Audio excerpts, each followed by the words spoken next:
bu dee abonné go ci sunu page bi mën ngaa bës foofu ñu bind s'abonner nga bësaale cloche boobu ngir ngay mën di am sunu yeneen i notification wala saa sunu dugalee beneen vidéo bu bees. kon mbokk yi gannaaw bi ñu sante yàlla julli ci yonent bi sallallahu alayhi wa sallam ñu ngi yëkkati suñu kàddu ci fii tey ci Saint-Louis ci juma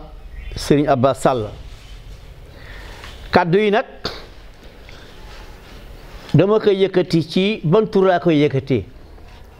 kàddu yi yëkkatiwuma ko mukk ci turu kër Serigne Abbas Sall waaye maay président askaay waaye yëkkatiwuma ko itam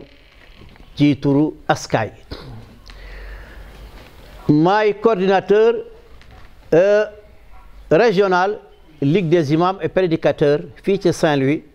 waaye yëkkatiwuma ko ci tur woowu ci ban tur laa koy yëkkatee maa ngi koy yëkkatee ci tur bu ñuy wax mouvement dooleel dëgg nga xam ni foo gisee dëgg rek da ngay taxaw ni dëgg ngi waaye foo gisee lu dul dëgg nga taxaw ni lu dul dëgg ngi tey nag suñu waxtaan bu mu tuddee tur woowu rek mooy am naa droit dugg fu bare ci Sénégal ndax ñoo bokk réew mi nag ma am constat bu ma def boo xam ni depuis ñu am indépendance ba tey kana fi nekkoon président Léopold Sédar Senghor ndax moom liggéey na wala liggéeyul am na lu mu def waaye li mu defu la ëpp am na lu bare lu mu gàllankoore Sénégal ndax ki waroon jël Sénégal yóbbu ko ca kanam moom la jël dugal ko ci kaso bi tëj ko 12 ans mooy président Mamadou Dia kon Sénégal Senghor am na lu mu ñu gàllankoor lu bare gannaaw Senghor kan moo ñëw Abdou Diouf Abdou Diouf ba mu ñëwee kenn waxul ni dafa taxaw waaye waaxuwul de waaxuwul kooku lu wér la liggéey bi réew mi avancé wul ba mu demee kan moo ñëw président Ablaye Wade président Ablaye Wade it ñoo amoon ci moom yaakaar lool waaye ba mu ñëwee malheureusement topp affaire politique bàyyi ku nekk def lu ko neex milliard xew ñuy jël sàcc xaalisu réew mi dégg nga di def lu leen neex am na lu bare lu mu def Sénégal man sama bopp damay wax carrément moo tane ñee sax nag waaye am na lu bare loo xam ni defu ko ba Ablaye Wade demee kan moo ñëw ku ñuy wax président Macky Sall ñu amoon ci moom yaakaar lool waaye malheureusement bëgg gi mu bëggoon 3e mandat tax na def na ci Sénégal loo xam ni Senghor defu ko Abdou Diouf defu ko Ablaye Wade defu ko ay junney nit ngeen leen ràpp ci biir kaso ngir bëgg 3e mandat lu mat juróom-ñett fukki nit nga rey leen maate leen ngir lan ngir bëgg 3e mandat kon nag moom wax dëgg yàlla premier mandat am liggéey na lu bare waaye ba mu demee ba xalaat 3e mandat yàq na lu bare ci Sénégal am nag lu bees li bees mooy lan mooy wax dëgg yàlla xam nga kan moo dellu si président Mamadou Dia moo dellu si nekk jeune maa leen ko wax tey de président Mamadou Dia moo dellu si tey nekk jeune Sénégal nag boo tàmmee lekk xaalis doo bëgg ku dul lekk xaalis Sénégal boo tàmmee tappale doo bëgg ku dul tappale Sénégal boo tàmmee fen doo bëgg ku dul fen waaye mbokk yi lañ doon ñaan ñun boog sëriñ si la mag ñi doon ñaan wallahi billahi tallahi moom la ñu yàlla jox moo xam nañu ko moo xamuñu ko moom la ñu yàlla jox mooy ñan mooy suñu pouvoir bu bees bi xale yi man maa ngi wax ñi ma nekkal laa wax li commencé ci askaay maa ngi wax ñi ma nekkal li commencé Ligue des imams et prédicateurs maa ngi wax li ma nekkal mooy njaboot gi daara yi imaam yi ñii nañ leen jàppale waay ñii xoola ay taalibe lañu comme ñun ñii bu dee ragal yàlla man day ba léegi yaakaar bi ma am ci ñoom mosuma ko am ci yaakaar ñi passé ñëpp ndax lan ay xaleel lañu waaye li ma gëm ba gëm duñu lekk xaalisu réew mi ay xaleel lañu li ma gëm ba gëm mooy dàquma leen julli ay xaleel lañu li ma gëm ba gëm dàqu ma leen woor kon nag am naa yaakaar boobu nag yàlla bu ko yàlla tas waaye nag nit loo am ci moom yaakaar bare na ñoo amoon yaakaar ba tas kon ñu ngi leen di ñaan wax dëgg yàlla yéen suñu doom yi lu commencé ci Diomaye nga xam ni yow kiimaan nga ci kiimaanu yàlla yi ndax kenn xamul woon ni yaay falu tey benn sëriñ falu la de benn politicien falu la de xam kan moo la fay laa ilaha illallah moo la fal kon na nga xool loolu gën a yërëm Sénégal gën a dimbale Sénégal gën a yombal mbir yi président Sonko yooyu itam na nga sant yàlla premier ministre dañ ko tam do président ba tabarakallah premier ministre président Sonko lañ la waxoon démb rek lañ lay wax tey ndax natt yi wàcc ci sa kaw nit ñi xamuñu la biñ lay bëgg de waaye natt yi wàcc ci sa kaw moo tax ñu bëgg la xam nga tax ñu bëgg la muñ gi nga muñ ak ñu jaarale la fu nekk foo xam ni mburu jaaroo ko ci taal moo tax ñu bëgg la kon bëgg googu ñu la bëgg nag tabarakallahu ba tey ñu ngi koy bëgg kon nag li nekk ci suñu kanam mooy lan mooy nag Sénégal nit boo ko joxee ay tool te ni ko du ma la jox machine boo bayee bu mbay ma baaxul ci yow la mooy lan mooy législatif yii di ñëw nit ki kat yaa ni yéen laa fal pouvoir bi laa fal wax dëgg yàlla nañu àndandoo voter leen ñu am majorité bu ñu amul majorité la ñu bëgg duñu ko def de te am naa yaakaar ni bu ñu amee majorité li ñu bëgg daañ ko def man daal imam Muhammad Abdallah ibnu Abbas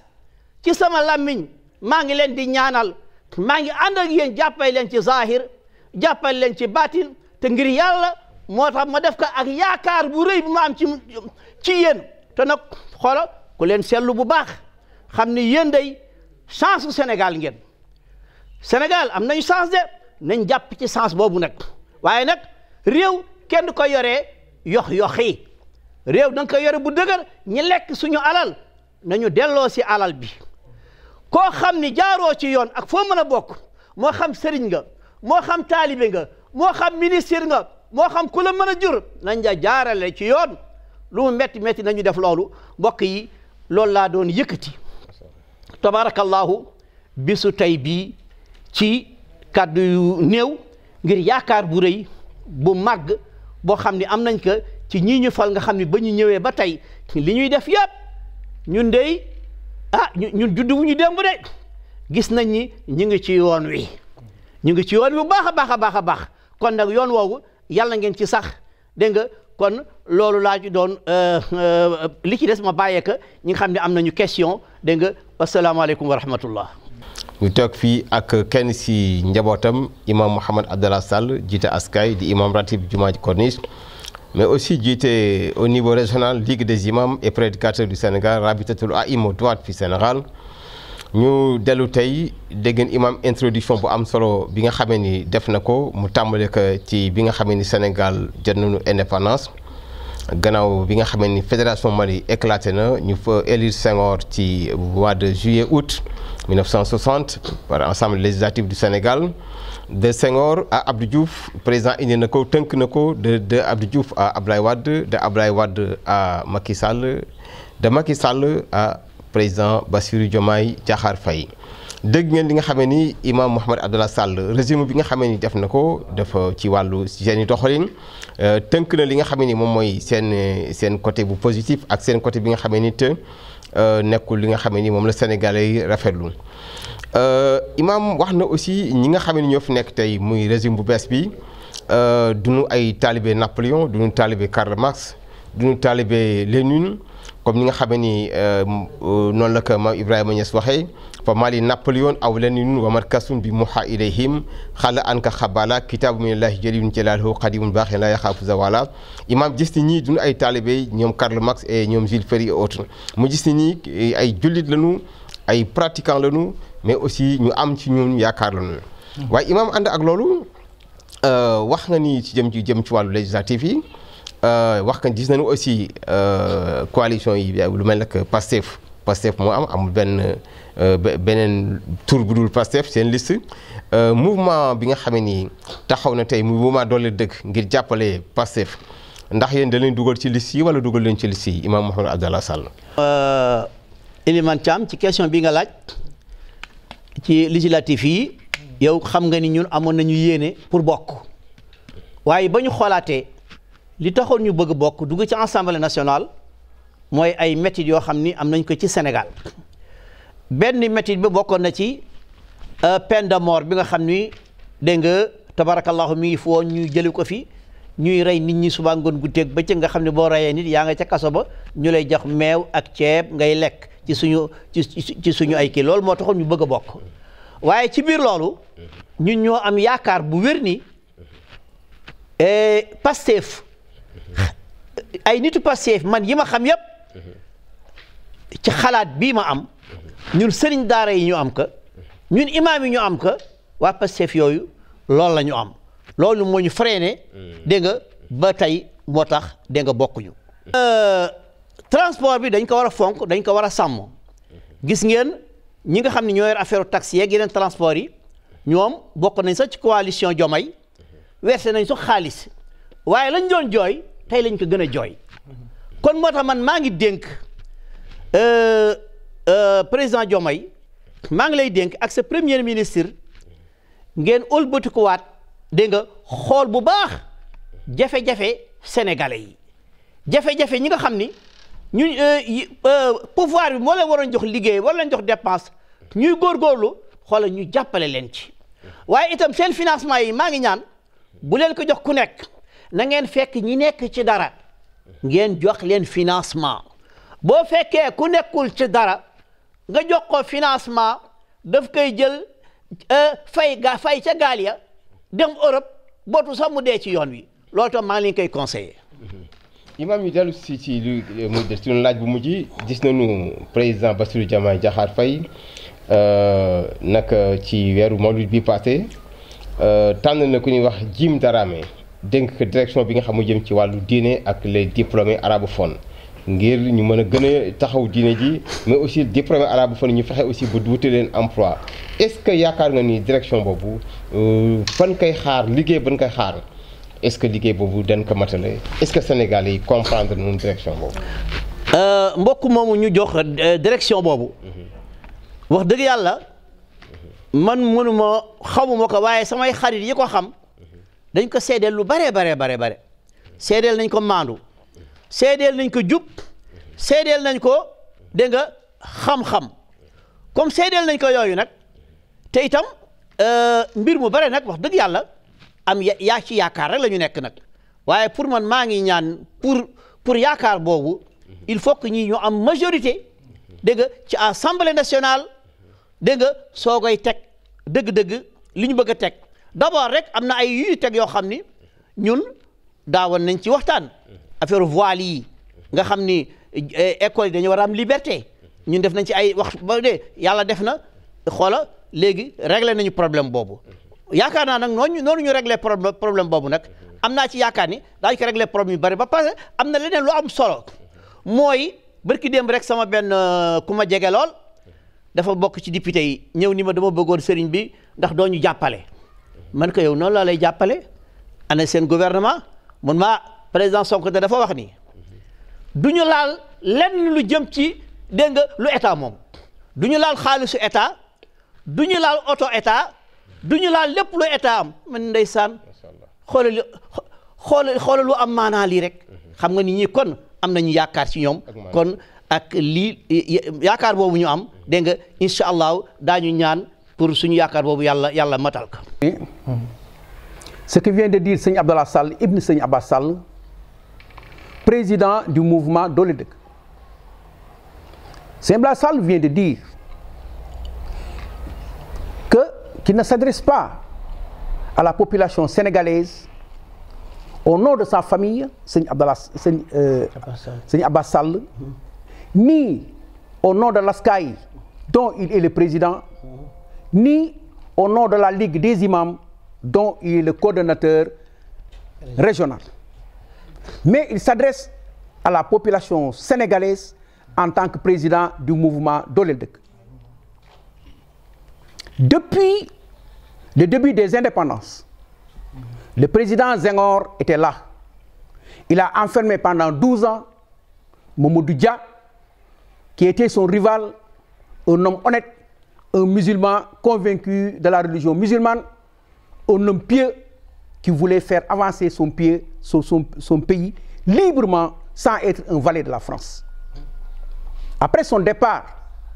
Senghor nous a laissé Abdou Diouf, il a imposé. Abdou Diouf, au début, il a commencé à travailler, mais le pays a stagné durant son règne.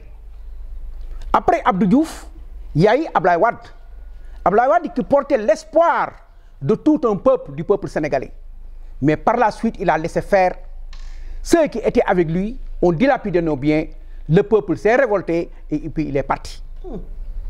Après Abdou Diouf, il y a eu Macky Sall. Macky Sall, au commencement, il voulait bien faire.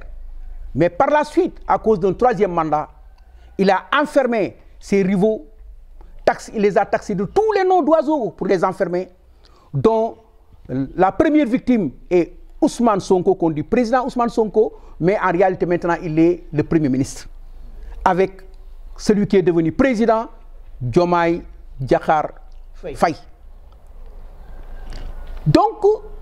en réalité, voilà en résumé ce qui s'est passé. Mais nous remercions Dieu, parce que Seigne Abdallah Sall a dit, on dirait que c'est Mamadou Dia qui est revenu plus jeune, plus dynamique que jamais. Parce que ceux qui n'aiment pas voler, ceux qui n'aiment pas diffamer, ceux qui n'aiment pas faire le mal, ne soutiendront jamais le mal. Bassirou Diomaye Faye, président, en fait partie de ces nobles personnes, ces valeureuses personnes qui sont là uniquement pour travailler pour le peuple sénégalais, pour l'arracher des griffes du néocolonialisme, faire briller ce pays aux yeux du monde entier. Le président a dit qu'il a l'habitude de dire président Sonko. Mais en réalité, il a dit que maintenant, président Sonko est devenu le Premier ministre. C'est par les persécutions non justifiées, ces formes de haine qui s'abattaient sur lui, qui s'étaient rangées à côté de lui parce qu'il savait que c'était un musulman, un homme pieux, un homme qui défendait une cause juste. Et jusqu'à présent, il continuera à le soutenir parce que Sonko n'a jamais varié dans ses positions, ni dans son comportement, ni dans son désir d'amener le pays vers le développement durable. Seigne Abdallah Sall exhorte tous ceux qui sont avec lui, dans l'ASCAI, dans la Ligue des imams, sa propre famille, ses amis, ses sympathisants, et tous les musulmans épris de justice, de bonne volonté, tous ces musulmans qui sont là pour faire avancer le pays, et tous les croyants en Dieu, d'apporter leur soutien à Diomaye Sonko pour qu'il puisse continuer à gérer ce pays pour l'intérêt national, l'intérêt de notre jeunesse, pour le rayonnement du Sénégal au niveau de l'Afrique et au niveau du monde entier. Je viens de le dire, Seigne Abdallah Sall, eux, ils voulaient même postuler pour être candidat avec d'autres personnes dans le mouvement Dolel Deuk. Mais il s'est trouvé, après constat et consultation, ils ont vu que PASTEF est un parti qui soutient la bonne cause. Un parti qui peut faire avancer le pays. Donc, puisque cette idéologie-là, qu'eux, ils ont vu que des personnes portent cette même idéologie, avec frénésie, et qui ne changent pas, des hommes qui ne changent pas, il n'a pas jugé nécessaire d'aller se présenter. Donc, ce qu'ils vont faire, le mouvement Dolel Deuk va soutenir PASTEF dans ces législatives qui vont se passer le 17 novembre, Inch'Allah, ici à Saint-Louis. Seigne Abdallah Sall invite tout le monde à venir massivement, dès à présent, à se mobiliser pour une victoire qui n'a jamais été obtenue par quelqu'un avec le législatif aussi au Sénégal. 90% des sièges. Le choix du docteur Jim Dramé pour les affaires religieuses au niveau de la présidence. Seigne Abdallah Sall trouve que ce choix-là a été bien réfléchi. D'après les renseignements qu'il a eus sur cette personne, c'est un homme intègre qui peut représenter la Oumma musulmane. Donc le choix là a été bien réfléchi. Je remercie le président de sa clairvoyance et vraiment de sa maturité vraiment pour ce choix. bu dee abonné go ci sunu page bi mën ngaa bës foofu ñu bind s'abonner nga bësaale cloche boobu ngir ngay mën di am sunu yeneeni notification wala saa sunu dugalee beneen vidéo bu bees.